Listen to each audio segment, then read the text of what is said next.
Run out of the room. Directly across from the bedroom was a small bathroom. I waited until I heard Brett and Mark leave the bedroom, laughing, and loudly walk down the narrow stairway, pinballing off the walls on the way down. I waited, and when I did not hear them come back up the stairs, I left the bathroom, went down the same stairwell, through the living room, and left the house. I remember being on the street and feeling an enormous sense of relief that I had escaped that house and that Brett and Mark were not coming outside after me.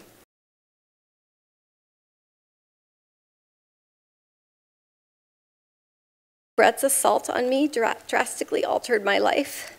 For a very long time, I was too afraid and ashamed to tell anyone these details.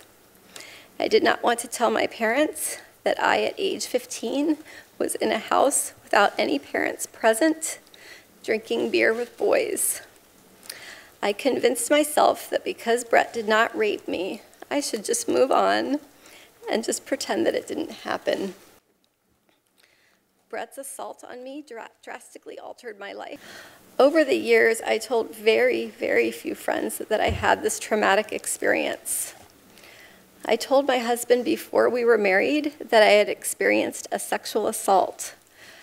I had never told the details to anyone, the specific details, until May 2012 during a couples counseling session.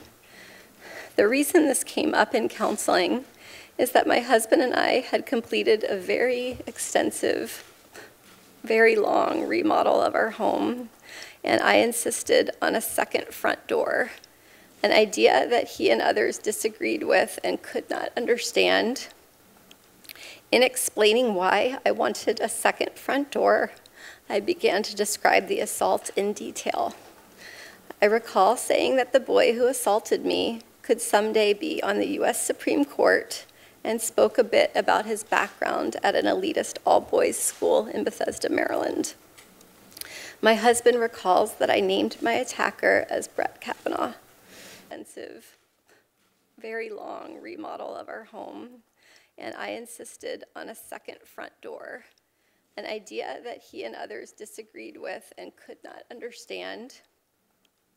After that May 2012 therapy session, I did my best to ignore the memories of the assault because recounting them caused me to relive the experience and caused panic and anxiety.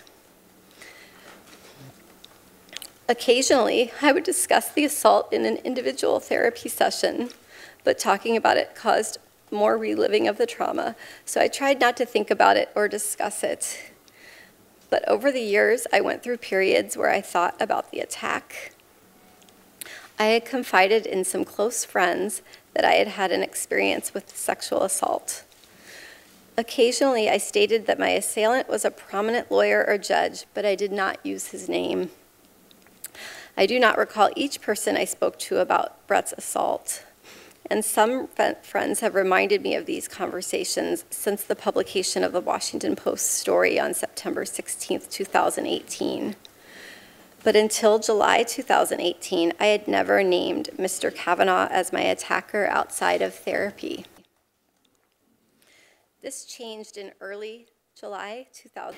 I saw press reports stating that Brett Kavanaugh was on the short list of a list of very well-qualified Supreme Court nominees.